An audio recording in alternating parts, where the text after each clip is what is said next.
सारा विश्व आर्थिक क्रान्तिको चरम शिखरमा पुगेको बेला सर्वोच्च शिखर रहेको नेपाल र नेपाली भने अझै पनि साना साना कुरामा अल्झिएर बसिरहेका छौँ। विदेशी पैसा र कमाउने प्रलोभनमा लागि परेका छौँ।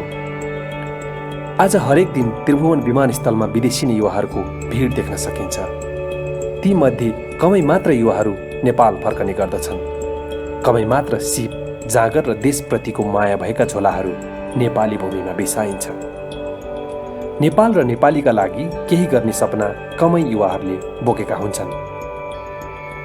ती मध्ये एक हुन् हरि तामाङ। नमस्कार, सालोम। म मुक्ति कृषि फार्मको सञ्चालक हरि तामाङ। अब कृषिमा एक प्रकारको आमूल परिवर्तन, रेडिकल चेन्जेसहरू ल्याउनुपर्छ, अब मोडर्नाइज गर्नुपर्छ भन्ने विचारको साथसाथै त्यो प्रकारको मनाशयले ओतप्रोत भएर विगत 5 वर्षदेखि मुक्ति कृषि प्रणाली दर्ता गरेर हामीले नेपालमा यो कृषि क्रान्तिको अभियानलाई अगाडि बढाउने अभियान चलायौँ र पछिल्लो समयमा लगभग आधी दशकको रिसर्च र ह्याचरी निर्माण गर्ने अनि त्यसै गरी ड्रायर र कुलर निर्माण गर्ने अभियान साथसाथै पछिल्ला दिनहरूमा हामी नेपालको भूमिमा, नेपालको आकाशमा आफ्नै यानहरू लिएर उड्न सक्ने दिनहरू पनि आओस् भन्ने हाम्रो आफ्नै इच्छा छ, अपेक्षा छ, चाहना छ। तामाङ लामो समयसम्मका लागि विदेशी पनि देशप्रतिको माया र सद्भाव अनि दिगो सोच बोकेर नेपालको कृषिमा आमूल परिवर्तन गर्ने दृढ सोच बोकेर नेपाल फर्किए। यही सोचका साथ उनले मुक्ति कृषि प्रणालीको स्थापना गरे। हरेक क्षेत्र मुक्ति हुनुपर्छ भन्ने धारणाका साथ यस संस्थाको नामाकरण मुक्ति कृषि प्रणाली रहेको उनको भनाइरहेको छ। सरकारले पनि धेरैचोटि भाषण अथवा उहाँको जुन प्रकारको अभियान छ, समृद्ध नेपाल सुखी नेपाली भन्ने अभियान छ, त्यो अभियान पुरा हुनको लागि चाहिँ घर घरमा उद्योग भएन भने 80 लाख युवाहरू अहिले पनि विदेशमा बाध्य छन् काम गर्नलाई। ती युवाहरू फर्केर आफ्नै देशमा स्वरोजगारको सिर्जना गर्ने वातावरण भएन भने त्यो एउटा थ्योरी मात्रै रहन सक्छ। त्यसै कारणले थ्योरी र प्र्याक्टिकल कुरो hand in hand, both need to be gone together. So यो चाहिँ यो अभिप्रेरणा हो। यो पुस्तालाई हामी यही अभिप्रेरणा गर्नको निमित्त हरेक क्षेत्रमा, शारीरिक पार्टमा, आत्मिकी पार्टमा, भौतिक पार्टमा, आर्थिकी, सामाजिक, राजनैतिक, इच एन्ड एभ्री सिङ्गल एरियाबाट मानिसले मुक्ति पाउनुपर्छ भन्ने अभियान र नारा, ब्याक टु द नेचर भन्ने एउटा नाराका साथ प्रकृतिमा हरेक मानिसहरू फर्किनु जरुरी छ। सबै मिलेर अब वर्ल्ड नै अब अर्ग्यानिक वर्ल्ड बनाउनुपर्छ, विचार अर्ग्यानिक हुनुपर्छ अथवा विचारमा शुद्धता आउनुपर्छ र सारा मानिसले कन्ज्युम गर्ने फुडहरू शुद्ध हुनुपर्छ। आज केमिकलले गर्दा सारा संसार भ्रष्ट भएको छ, मानिसको दिमाग भ्रष्ट भएको छ। इन्स्टेन्ट हामीले धेरै कुराहरू खोज्छौँ, तुरुन्त खोज्छौँ अनि जीवन पनि इन्स्टेन्ट भइसकेको छ। त्यसै कारण यो कुरालाई बुझेर मुक्ति कृषि फार्म प्रणालीले चाहिँ सकेसम्म हरेक कुराहरू अर्ग्यानिक होस्, बनाउनुपर्छ भन्ने हामी अभियानमा निस्केका छौँ। उनी अहिले ह्याचरी व्यवसायमा आबद्ध रहेका छन्। उनले यस विषयमा निकै अध्ययन पनि गरेका छन् र उनी निकै अनुभवी पनि रहेका छन्। सामान्य भाषामा ह्याचरीको अर्थ कृत्रिम रूपमा अन्डाबाट चल्ला निकाल्नु हो। यसलाई नेपालीमा अन्डा कोरल्ने वा काट्ने प्रक्रिया पनि भनिन्छ र मेसिनलाई ह्याचिङ मेसिन पनि भनिन्छ।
मा छौँ। विभिन्न देशका व्यक्तित्वहरू जस्तै मलेसियाको एकजना मित्र जो चाहिँ हाम्रो टिमको प्रमुख, टेक्नोलोजीको सहायता गर्ने व्यक्तित्व, उहाँ पनि भिजनरी लिडर नै हुनुहुन्छ। अर्को व्यक्तित्व हुनुहुन्छ उहाँ फिलिपिन्सबाट जो चाहिँ इन्जिनियरिङ डिपार्टको सेवामा उहाँले सहायता गर्नुहुन्छ। नेसनल साइन्टिस्ट व्यक्तित्वहरू पनि उहाँहरू पनि हाम्रो बिचमा भिजिट गरेर बेला बेलामा सल्लाह दिनुहुन्छ। हामी पनि उहाँहरूबाट सल्लाह लिने गर्छौँ। अनि यो देश चाहिँ अबको पछिल्लो समयहरूमा अब कृषिबाट नै नेपाल अब समृद्ध हुनुपर्छ। घर घरमा उद्योग हुन यदि सम्भव छ भने कृषिबाट मात्रै सम्भव छ। किनभने सानो लगानीबाट कृषिमा नै हामीले अब फड्को मार्नुपर्छ। युरोप, अमेरिका, जापान, कोरियाको इतिहासलाई हेर्ने भने सबै देश समृद्धको मार्गमा लम्किँदै गर्दा पहिलो स्टेप चाहिँ कृषिबाट नै चालेको कुराहरू हामी इतिहासबाट पाउँछौँ। 65 वर्ष अगाडि दक्षिण कोरिया वास्तवमा नेपालको तुलना गर्ने भने देश भूगोलमा हामीभन्दा सानो भए तापनि दक्षिण कोरियाको मानिसहरू दोस्रो धनी हुने कल्पनाका साथ गरिब छँदा नै उद्योगभन्दा कल कारखानाको सुरुवात गरे। आफूलाई कहिले पनि सानो भनेर आफैले आफूलाई सानो बनाएन, गरिब छौँ भनेर। त्यस कारणले गर्दा आज संसारलाई सहायता गर्न सक्ने देश दक्षिण कोरिया। केही दशक अगाडि गरिबीको रेखामुनि भएको देश थियो। जापान जस्तो सानो राज्यले प्रभुत्व गरेको देश थियो। तर अहिले पछिल्लो समय आएर सारा संसारलाई नै अब सहायता गर्न सक्ने देश। चाइना भूगोलले मात्रै होइन, अब आर्थिक रूपमा पनि समृद्ध। अनि हामी चाहिँ संसारकै सबैभन्दा उच्च भूभागमा रहेर संसारको हावापानी, हरेक देशको हावापानी पाइने देश नेपालमा बस्दैछौँ। धेरै मानिसहरूले भन्ने गर्छ माउन्ट एभरेस्ट अथवा सगरमाथाको देशको रूपमा चिनिने देश अब समृद्धिको देश भनेर पनि संसारले चिन्नु। नेपालमा 5वटा कुरा संसारमै टप कुराहरू छन्। संसारमा छन् तर नेपालमा टप छन्। जस्तै हिमालयन रेन्ज, त्यसको कारणले गर्दा बिलियन्स डलर खर्च गरेर विदेशका मानिसहरू हेर्न मात्रै आउँछन्। हिमालको कारणले गर्दा नेपाल पानीमा पनि विद्वानहरूको भनाइअनुसार दोस्रो धनी देश हो ब्राजिल पछाडि। तर मलाई लाग्दैन हामी दोस्रो, हामी पहिलो भइसक्यौँ। किनभने ब्राजिलको पानी युज भइसकेपछि हामी चाहिँ हाम्रो पानी स्टिल भर्जिन छ। त्यसै कारण अबको समयहरू चाहिँ हाम्रो स्रोत र साधन चलाउनु पर्ने दिनहरू आएको छ। हिमालको स्रोत, पानीको स्रोत, जडीबुटीको स्रोत हेर्ने हो भने सिङ्गै एसियालाई औषधि पेल्न सक्ने क्षमता बोकेर बसेको देश नेपाल। यार्सा गुम्बादेखि लिएर सिङ्गो जङ्गल जडीबुटीले भरेको देश। तर विडम्बनाको कुरो कोही कोही बेला सिटामल र पखाला लाग्दाखेरि जीवन जल नपाएर मर्न बाध्य भएको देशमा छ। यो म किन भन्दा चाहिँ एक प्रकारको पीडा बोध हुन्छ। हामी सुनमाथि सुतेका मानिसहरू, जापानिजहरूले एक समयमा नेपाललाई यस्तो पनि भनेको थिए नेपालीहरू सुनमाथि सुत्छन् र विचार चाहिँ फलाम चल्ने छ। हामी अब किन विचार नबदलौँ? हामीले विचार बदल्यौँ भने असम्भव भन्ने कुरा मूर्खको डिक्सनरीमा छ भने नेपोलियन बोनापार्टले त्यत्तिकै भनेका छैनन्। कोरियनहरूले हाङबुक यसो आन्दोलन अप्सु अथवा कोरियामा असम्भव भन्ने शब्दै छैन भने त्यसै भनेका छैन। अवसर त मैले 14 वर्ष अगाडि हङकङ सेटलमेन्ट हुने अवसर पनि पाएको। किनभने मेरो मिसेस त्यो ठाउँमा रहेर आइटी लिन एकदमै नजिक 1 वर्ष लगभग अवस्थामा पाउने अवस्था थियो। तर मलाई त्यसको पनि वास्ता भएन। कोरिया अध्ययन गर्दै गर्दा धेरै व्यक्तित्वले त्यहीँ बस्ने सल्लाह दिएको पनि थियो। तर मलाई त्यहीँ रहने पनि इच्छा जागेन। आउने जाने गर्नु आफ्नो ठाउँमा छ, अध्ययन गर्नु, सिप सिक्नु अर्को कुरो। तर देशलाई नै एक प्रकारले एउटा अभियानमा लानुपर्छ भन्ने विचार र एउटा प्रकारको जोसका साथ कोरियाबाट फर्केर पहिलोचोटि फर्केर आएको पनि 10औं वर्ष भयो। त्यसपछि म निरन्तर रिसर्चतिर जानुको पछाडिको एउटै कारण चाहिँ नेपाल समृद्ध हुनुपर्छ। नेपाल वास्तवमा गरिब होइन, हामी बनाइएको गरिब हो। भएका उद्योगहरू एक समय बन्द भए, अब त्यो दोषहरू कसैलाई नलाऊ। अबको समय चाहिँ घर घरबाट उद्योग हुनुपर्छ। त्यसपछि मात्रै देश समृद्ध हुनसक्छ। देश समृद्ध भयो भने यो पनि हामी गर्न सक्छौँ। एक दिन युरोप, अमेरिका, क्यानाडा जाँदा भिसा त्यहीँ ठोक्न सक्छौँ। उक्त प्रविधिबाट 17 दिनमा बट्टाई, 21 दिनमा कुखुरा, 23 दिनमा कालिज र 27 दिनमा टर्की निकाल्न सकिन्छ। विशेष गरी यो अन्डाको विशेषता पनि बताउन यहाँहरूलाई म चाहन्छु। बट्टाईको 17 दिनमा ह्याच हुन्छ, कुखुराको 21 दिनमा, अनि कालिज 26 दिनमा ह्याच हुन्छ भने टर्की र हाँस 28 दिनमा, अनि 49 दिनमा अस्टिज हुन्छ भने जूको डाक्टरहरूले एउटा सल्लाह दिनुभयो यदि यो मेसिनमा राख्यो भने गोही पनि 71 दिनमा ह्याच हुन्छ भने। अनि आफ्नो आफ्नो समयमा ह्याच हुन्छ, टेम्परेचर एउटै हुन्छ भन्ने कुरा हामीले प्रुफ पाएका छौँ। अनि यो चाहिँ अन्डाको प्रकृति अनुसार ह्याच समय चाहिँ अलग अलग हुन्छ। तामाङले 20 लाखबाट सुरु गरेको यस व्यवसाय निकै उच्च शिखरमा पुग्न सफल छ।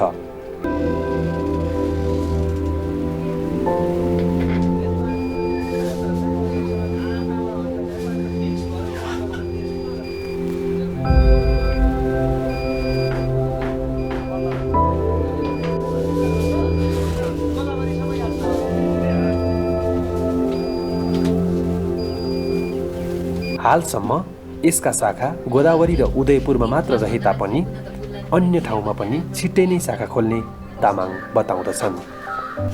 यो 1056 को यो कुखुराको क्यापेसिटी हो।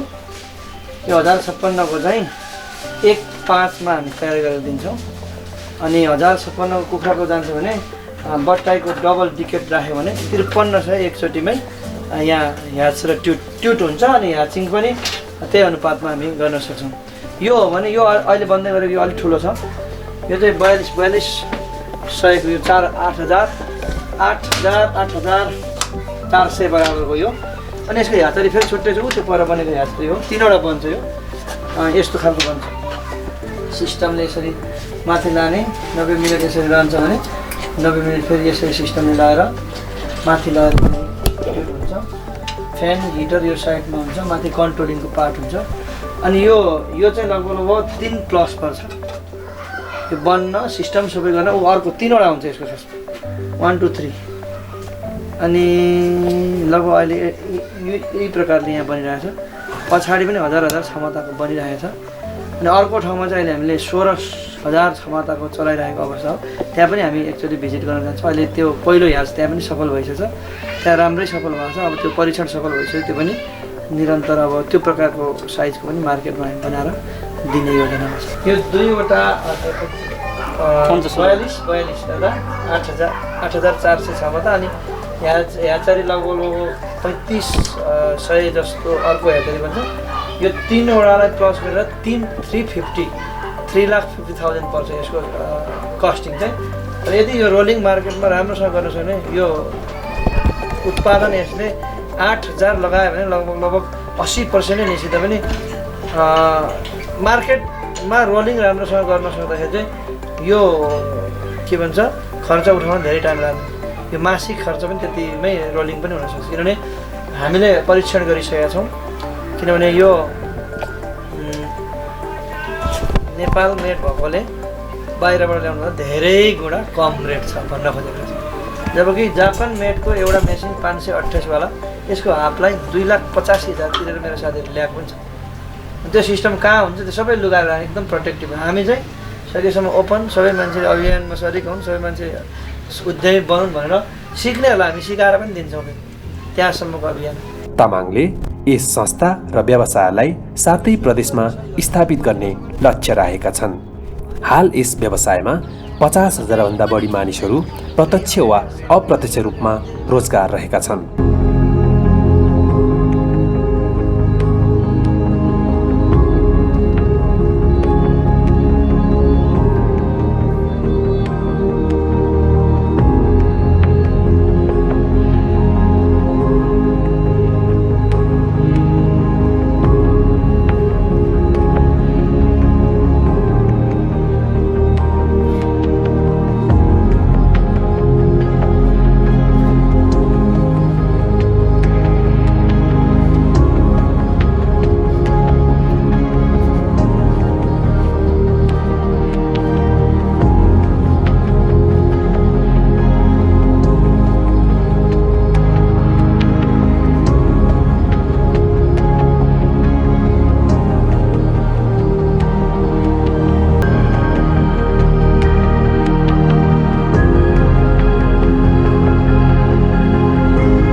उक्त फर्ममा नेपाल विद्युत प्राधिकरणका पूर्व प्रबन्धक निर्देशक कुलमान घिसिङ पनि पुग्नु भएको थियो। बुक्ति कृषि फार्म प्रणालीले उत्पादन सुरु गरेको ह्याचिङ मेसिन नेपालकै प्रविधि, नेपालकै उत्पादन सामान, स्थानीय प्रडक्टहरू प्रयोग गरेर बनाउनु भएको छ। यो एकदमै नेपालको लागि उपयुक्त प्रडक्ट देखिएको छ।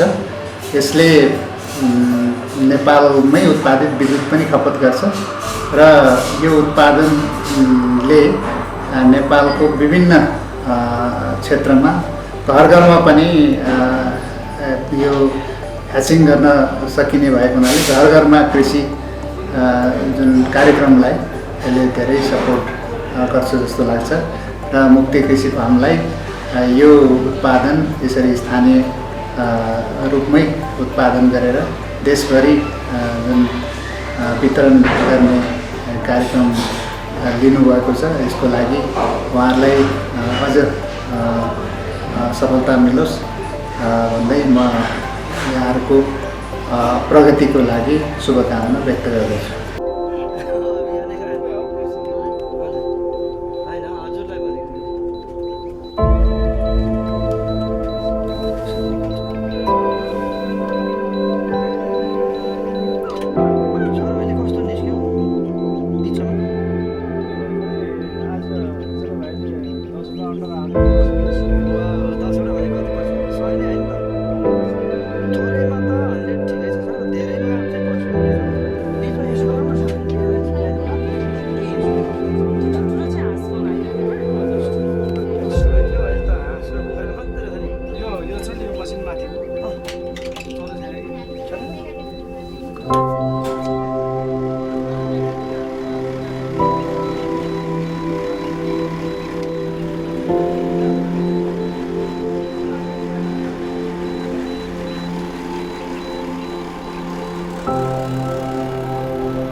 मुक्ति कृषि प्राली यतिमा मात्र सीमित रहेन।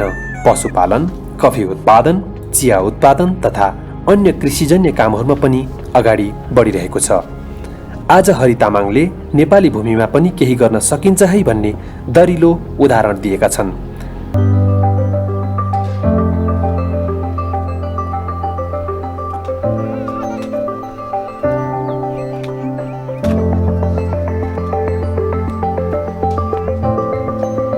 यो घाँस चाहिँ विशेष गरेर टर्कीको लागि हामीले यति धेरै चाहिँ रोपेका छौँ र यो टर्की चाहिँ 70-75% चाहिँ घाँस खाने भएको कारणले गर्दाखेरि यो घाँस नहुने, त्यसले गर्दाखेरि यति धेरै सागहरू रोपेका छौँ हामीले र यही नै चाहिँ कटिङ गरेर मसिनो टुक्रा पारेर हामी चाहिँ दिइराखेको छौँ टर्कीलाई।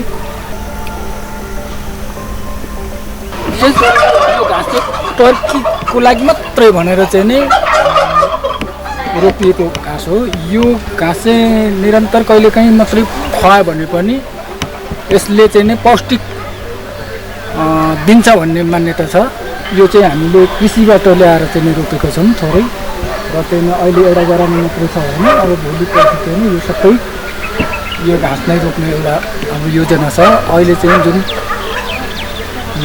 डाएको साग, मुलाको सागहरू खुवाइराखेको छौँ। बेला बेलामा टाइममा यो पनि खान्छौँ हामीले। नमस्कार, म भरत गिरी आमूल परिवर्तन मसिया पार्टीको केन्द्रीय अध्यक्ष बोल्दैछु। म आज एउटा विषय मुक्ति कृषि प्रालीले एउटा प्रोग्राम ल्याएको छ कृषिको क्षेत्रमा आमूल परिवर्तन गर्ने र कृषिमा क्रान्ति गर्ने हिसाबले। उहाँहरूले प्रत्येक वडामा हाम्रो उत्पादन पुग्नुपर्छ अनि त्यो उत्पादन चाहिँ खासमा ह्याचरी सम्बन्धी अन्डालाई ह्याच गरेर चल्ला उत्पादन गर्ने त्यो चाहिँ प्रत्येक वडामा हुनुपर्छ र मासुमा नेपालीहरू आफै आत्मनिर्भर हुनुपर्छ भन्ने एउटा अभियान हो जस्तो लाग्छ। वास्तवमा नेपालमा कृषि प्रधान देश भएको नाताले र सम्माननीय प्रधानमन्त्री वर्तमान प्रधानमन्त्री केपी शर्मा ओलीज्यूको एउटा नारा पनि सुखी नेपाली समृद्ध नेपाल भन्ने नारालाई राज्यको तर्फबाट नारासँगै कति काम गर्नुभयो त जनताले मूल्याङ्कन गर्ने कुरा हो। तर पनि एउटा व्यक्तिगत रूपमा व्यक्तिगत पहलमा मुक्ति कृषि प्रालीले एउटा जुन कृषिको क्षेत्रमा र पशुपालनको क्षेत्रमा जुन खालको क्रान्ति गर्नुपर्छ भनेर प्रत्येक 6,684 वडाहरूमा नै प्रत्येक वडामा चाहिँ यो ह्याचरी उद्योग हुनुपर्छ, प्रत्येक वडामा यो ह्याचरी हुनुपर्छ। अनि त्यसरी उहाँ प्रत्येक वडामा यो ड्रायर मेसिन हुनुपर्छ, प्रत्येक वडामा नै कुलर सिस्टम हुनुपर्छ, ताकि त्यहाँ किसानहरूले उत्पादन गरेका चिजहरू त्यहीँ खपत हुने, त्यहीँ उत्पादन गर्ने, त्यहीँ प्रशोधन गर्ने भन्ने खालको जुन प्रोग्राम लिएर आउनुपर्छ। यो वास्तवमै कृषिको र प्रधानमन्त्रीज्यूको नेपाल सरकारको अहिलेको नारालाई साथ दिने गरी उहाँले जुन प्रोग्राम ल्याउनु चाहिँ वास्तवमै सराहनीय कार्य छ र यस्ता खालका कार्यक्रमले नै कृषिमा आमूल परिवर्तन हुने भएको कारणले गर्दा म त चाहन्छु यो मुक्ति कृषि प्रणालीसँग स्थानीय रूपमा पनि प्रत्येक गाउँपालिका जस्तै 753वटा गाउँपालिका, नगरपालिका, महानगरपालिका, यी सबै गाउँपालिकाहरूले पनि यो मुक्ति कृषि प्रणालीसँग सहकार्य गरेर यो कुरामा बरु केही हुनसक्छ भने अनुदान दिएर भए पनि जसरी भए पनि यो उहाँहरूको अभियानमा साथ दिनुपर्छ भन्ने लाग्छ। प्रत्येक वडालाई आत्मनिर्भर बनाउने कुरामा यसले विशेष क्रान्ति नै गर्छ भन्ने मलाई लाग्छ। त्यसले गर्दा म मुक्ति कृषि प्रणालीलाई शुभकामना भन्न चाहन्छु। यहाँहरूको अभियान सफल रहोस् र यसमा विशेष गरी स्थानीय तह र नेपाल सरकारको पनि ध्यान जाओस् र नेपाल सरकारले र स्थानीय सरकारले पनि यहाँहरूसँग सहकार्य गर्न सक्नुभएको होस् र साँच्चै कृषिमा एउटा फड्को मार्ने काम चाहिँ यो मुक्ति कृषि प्रणालीले गर्न सकोस् भनेर शुभकामना दिन चाहन्छु। ब्याक टु नेचर भन्ने मूल नाराका साथ अगाडि बढिरहेका हरि तामाङबाट अब आम नेपाली युवाहरूले पनि केही सिक्ने कि